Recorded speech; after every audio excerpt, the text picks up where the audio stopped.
My stepdaughter said she wished my twins were never born and called them Spawn.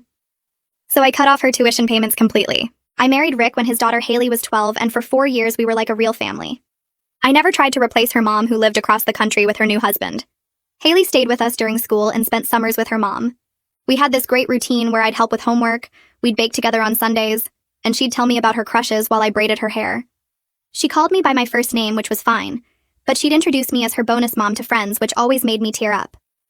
When I got pregnant with the twins, Haley was 16 and seemed excited. She helped paint the nursery, came to ultrasounds, even threw me a surprise baby shower with her friends. After the boys were born, she'd rush home from school to hold them, learn to change diapers, called herself the best big sister ever. Rick was over the moon seeing everyone together. Then Haley turned 18 and got into her dream college 3 hours away. We were so proud. Rick and I agreed to cover tuition and housing while her mom would handle books and spending money. Expensive, but worth it for Haley's future. She came home every few weeks that first semester and things seemed normal. The twins were walking by then and would scream with joy when they saw her. Second semester, something shifted. Haley started criticizing everything I did. The twins' clothes were tacky. Their toys were too loud. The food I made wasn't organic enough. She complained we'd turned her room into a playroom even though we'd only added a toy box while keeping all her stuff. Rick said she was just adjusting to college life. Spring break, she brought her roommate Amber home. Amber was one of those girls who thought having younger siblings was embarrassing, and parents were just ATMS. She kept making comments about how Haley was stuck visiting family instead of going to Cancun like everyone else.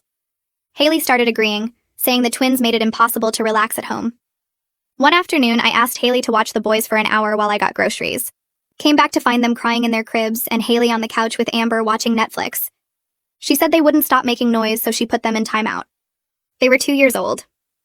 Rick talked to her that night about responsibility, but she just rolled her eyes and said we were being dramatic about babies who wouldn't even remember. Summer came and Haley announced she was staying at school for an internship.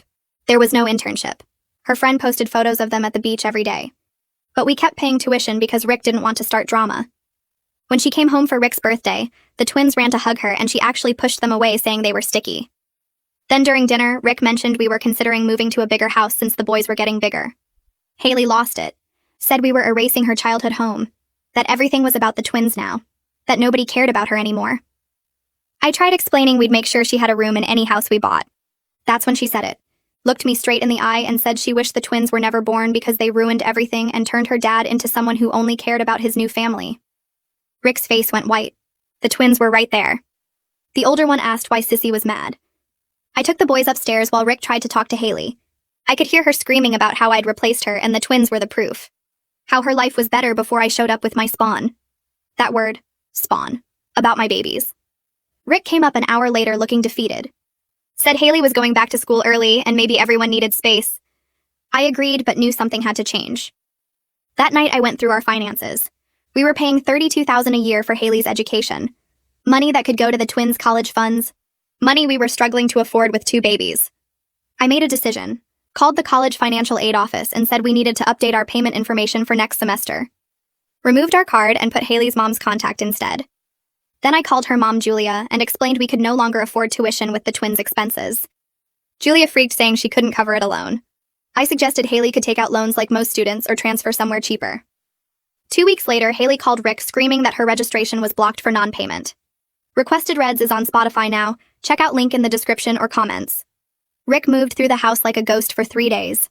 He'd get coffee in the morning without looking at me, eat dinner with the twins while staring at his plate, then disappear into his home office until midnight. The boys kept asking why Daddy was quiet and I didn't have good answers.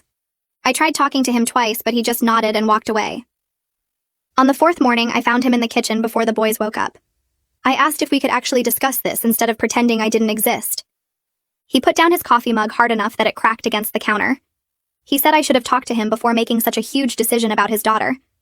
I felt my face get hot and told him he should have defended me and the boys when his daughter called them spawn. He said that wasn't the point, and I was changing the subject.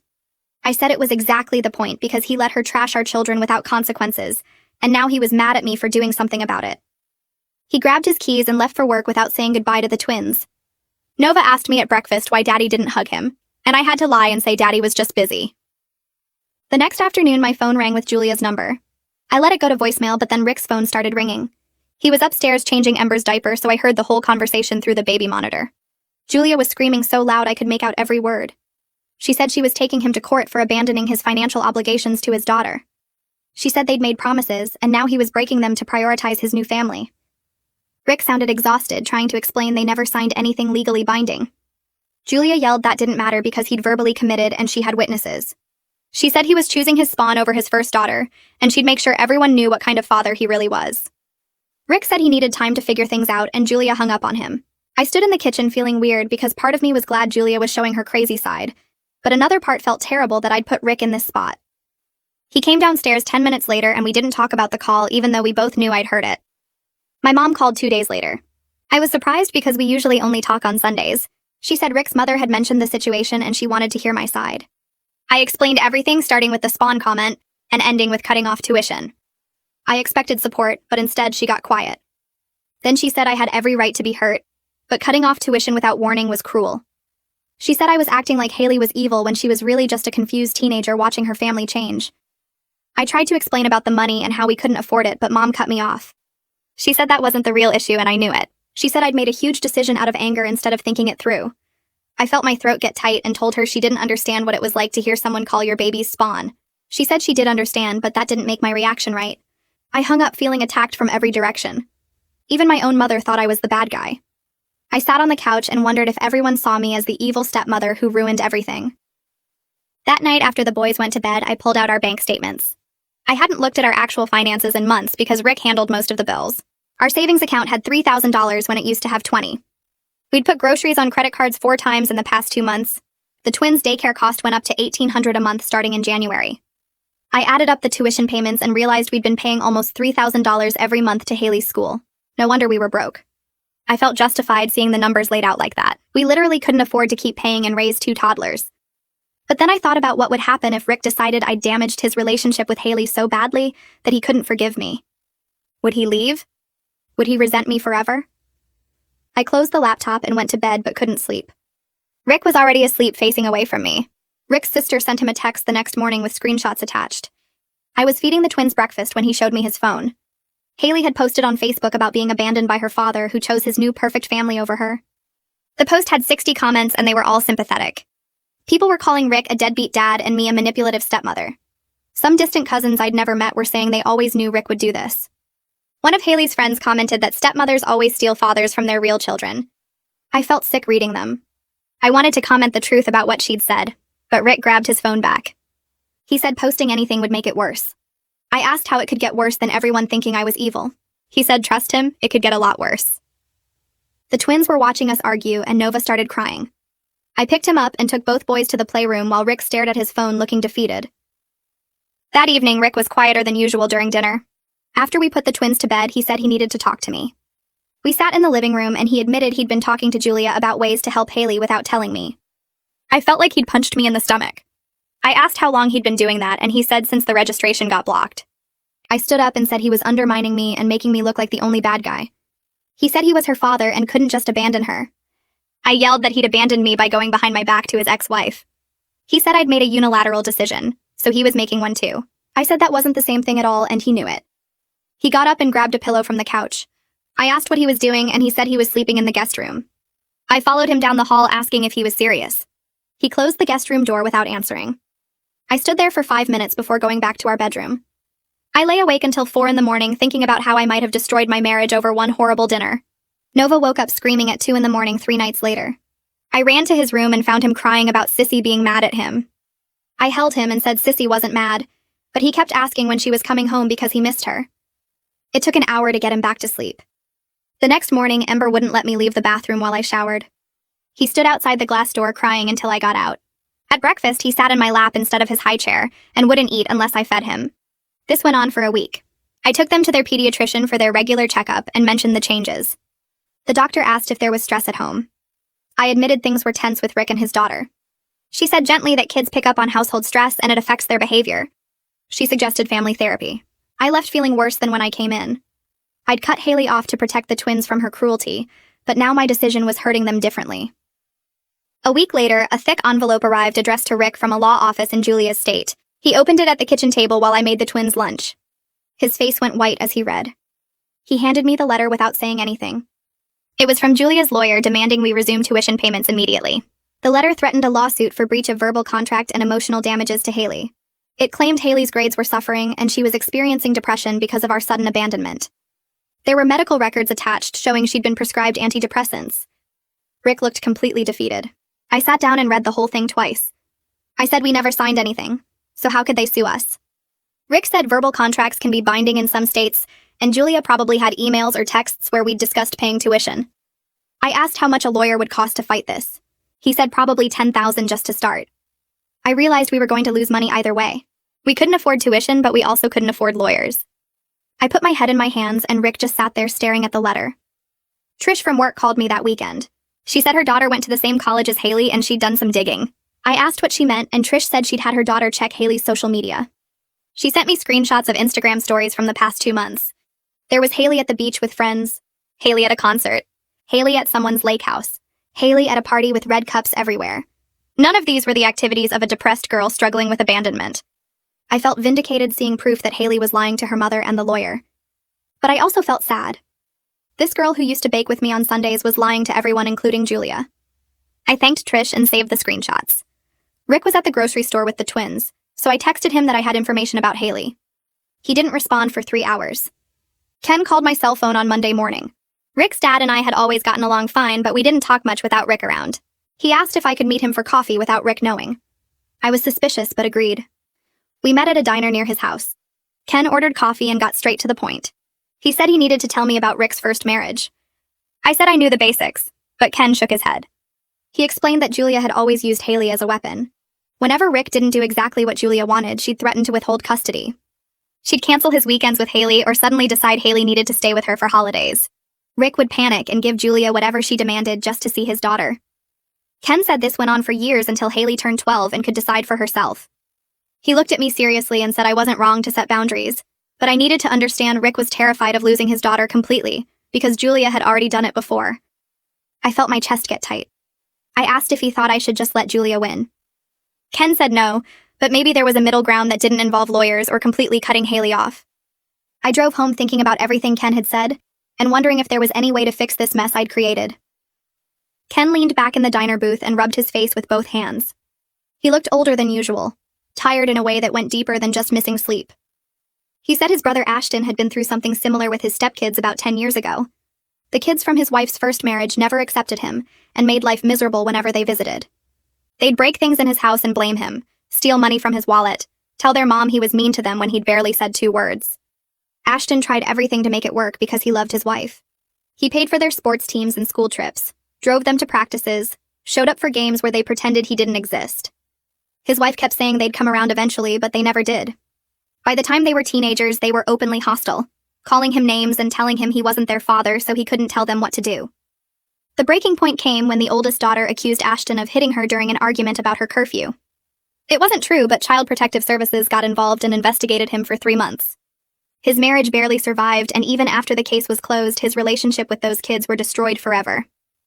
Ken said Ashton still paid their college tuition because his wife begged him to, but he doesn't speak to them anymore and they don't come to family holidays. He looked at me seriously and said that in blended families, the biological parent always feels torn between their old family and new one.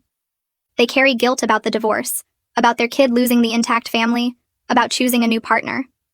The step-parent always feels like the outsider no matter how hard they try because there's this whole history they weren't part of. Kids sense that tension, and sometimes they use it as a weapon, because they're angry about things that aren't really anyone's fault. He said what happened at Rick's birthday dinner was cruel, and I had every right to be hurt. But Haley's been dealing with her parents' divorce since she was 7, and watching her dad build a new family probably brought up feelings she didn't know how to handle. I sat there stirring my coffee and feeling something shift in my chest. This wasn't just about one dinner or one horrible comment. This was years of complicated family stuff that existed before I even met Rick. Haley had been the center of his world after the divorce, and then I showed up, and eventually there were 2 babies who needed constant attention. I'd been so focused on protecting my boys that I hadn't really thought about what it felt like for her to watch her place in her dad's life get smaller and smaller. Ken paid for both our coffees and hugged me before I left. He said Rick loved me and the twins, but he also loved Haley, and somehow we all had to figure out how to exist in the same family without destroying each other. I got home to find Rick giving the twins lunch in their high chairs. He looked at me and asked where I'd been. I told him I'd met with his dad, and he froze with a spoonful of mashed carrots halfway to Nova's mouth. He asked what his dad wanted, and I said just to talk about Haley and the whole situation. Rick put down the spoon and wiped his hands on a towel. He said his dad had no business getting involved and I shouldn't have gone behind his back. I felt anger flash through me because I'd gone to get coffee with his father, not planned some conspiracy. We didn't talk for the rest of the day. That night after the twins were asleep, I checked Facebook for the first time in a week. My notifications were exploding. Haley had posted a long essay about growing up with divorced parents and feeling replaced by her dad's new perfect family. She'd tagged Rick and actually used the twins' names. The post had been up for 6 hours and already had over 300 comments. I scrolled through them feeling sicker with each one. Person after person calling Rick a deadbeat dad who abandoned his first daughter for his new kids. Someone said I was clearly a manipulative stepmother who wanted Haley out of the picture. One of Haley's aunts from Julia's side commented about how sad it was that Rick was forgotten where he came from. Extended family members I'd met maybe twice were weighing in with their opinions about our private family business. There were even people I didn't know, friends of friends, adding their thoughts about what terrible parents we were. My hands shook as I read Haley's words about feeling erased and forgotten, about coming home to find her childhood room turned into a playroom for the replacement children, about her dad choosing his new wife over his own daughter. She made it sound like we'd thrown her out on the street. She made it sound like the twins were my idea, and Rick had just gone along with it. She made it sound like I'd systematically pushed her out of her own family. Part of me wanted to write a comment explaining what she'd actually said about my babies. Part of me wanted to post screenshots of her partying at the beach while claiming to be depressed. Part of me just wanted to disappear and never show my face anywhere again. Rick came into the bedroom and saw me staring at my phone. He asked what was wrong, and I turned the screen toward him. His face went white as he started reading. He sat down on the edge of the bed and scrolled through the comments. He didn't say anything for a long time. Finally, he asked if I'd commented or responded, and I shook my head. He said, "Good, don't engage. It'll only make it worse." I asked how it could possibly get worse than hundreds of people thinking we're monsters. He didn't have an answer. The next morning, Rick suggested marriage counseling. He said we clearly couldn't figure this out on our own, and maybe a professional could help us communicate better. I agreed because I didn't know what else to do.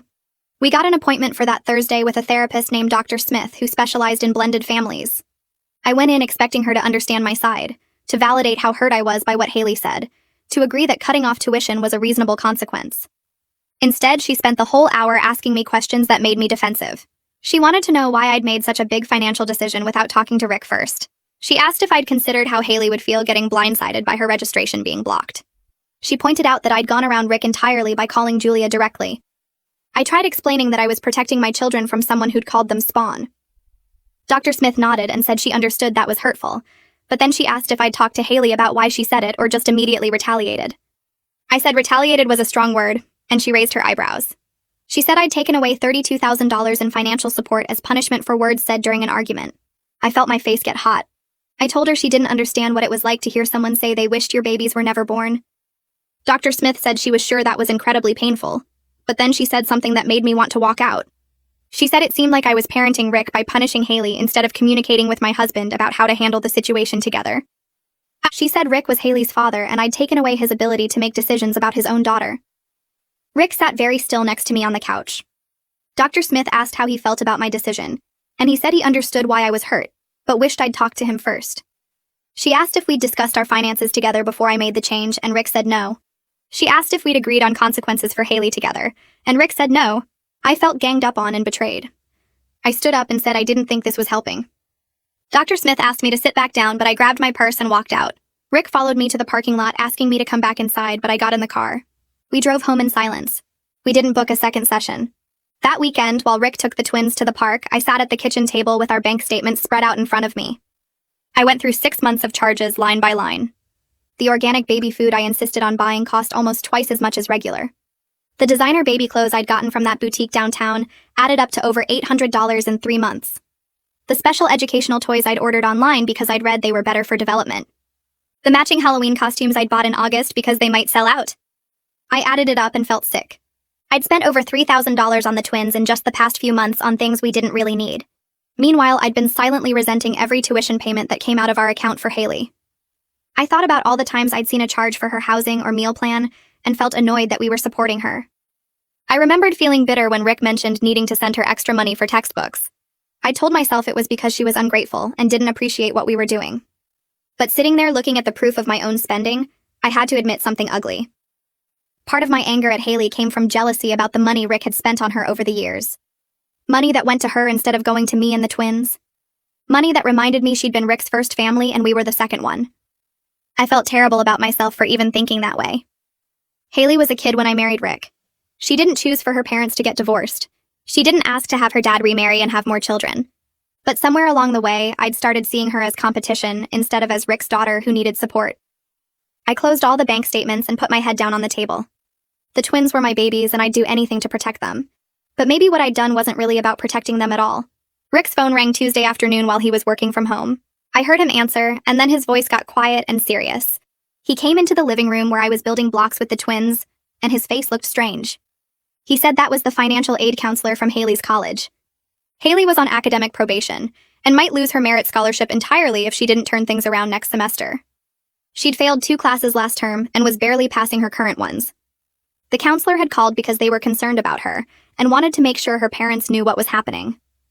Rick sat down on the couch and just stared at the wall. I asked what he wanted to do, and he said he didn't know. Nova brought him a block, and Rick took it, but didn't do anything with it. I felt this complicated mix of emotions I couldn't sort out.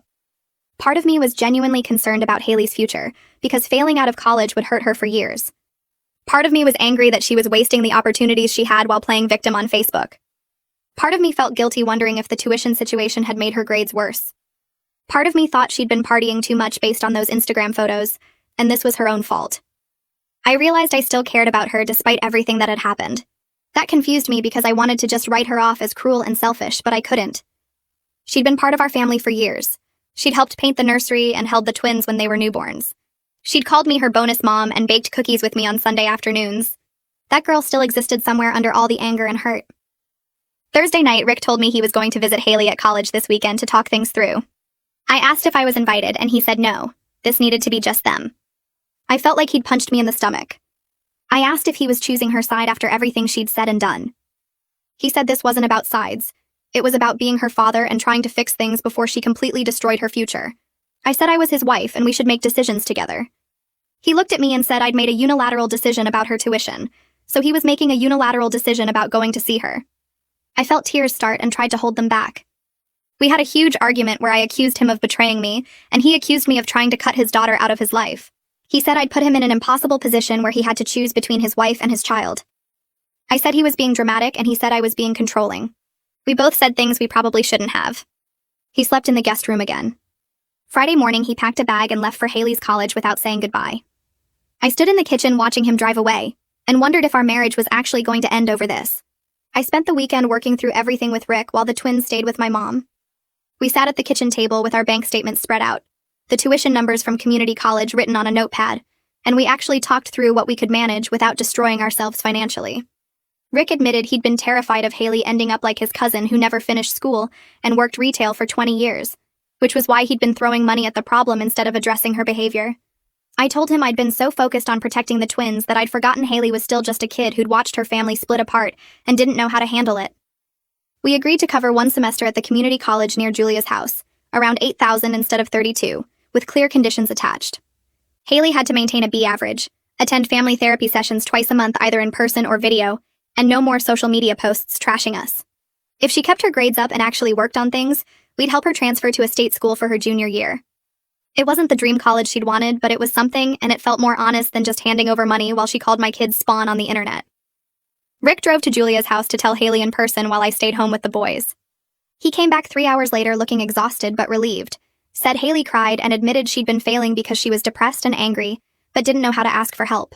She agreed to the community college plan, and said she'd try therapy if it meant not losing her dad completely. I felt this weird mix of hope and caution because I wanted to believe she was being genuine, but I'd also seen her manipulate situations before.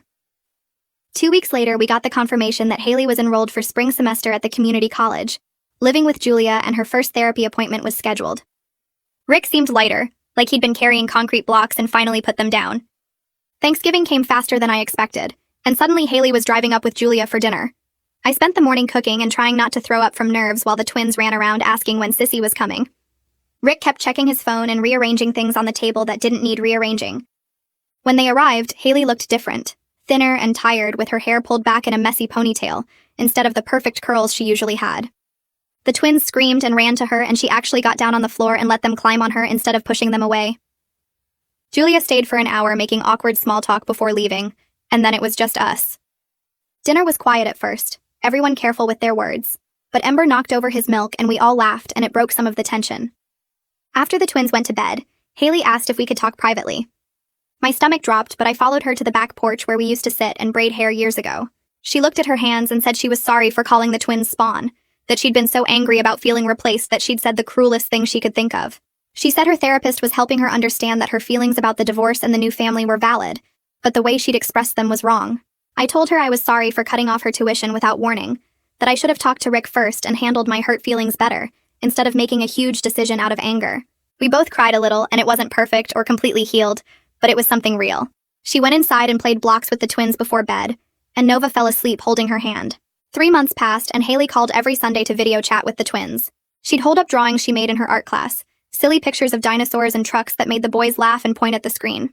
Her grades came in at the end of the semester showing 3 Bs and an A-, and Rick cried when he saw them. She still made comments sometimes about feeling left out when we posted family photos, still had moments where you could tell she was struggling with everything, but she was actually trying instead of just being angry. I had to accept that our relationship would never be what it was when she was 12 and we baked cookies together on Sundays. She wasn't my bonus daughter anymore in that simple way, and the twins had changed everything whether anyone wanted to admit it or not. But she was working on things, and that mattered. Rick and I went to therapy ourselves and worked through how we'd both handled everything badly, him avoiding conflict and me making big decisions alone when I felt hurt. We had hard conversations about communication and priorities, about how we'd almost lost our marriage over not talking to each other. The twins asked about Sissy constantly, and lit up every time she video called, and when she came home for spring break, they followed her around the house like puppies. Things weren't perfect and probably never would be, but we were figuring out how to actually be a blended family, instead of pretending everything was fine while resentment built up underneath. I'd learned that protecting my kids sometimes meant having uncomfortable conversations instead of dramatic gestures, and that Haley was allowed to have complicated feelings about her family changing, even if the way she'd expressed them was completely wrong.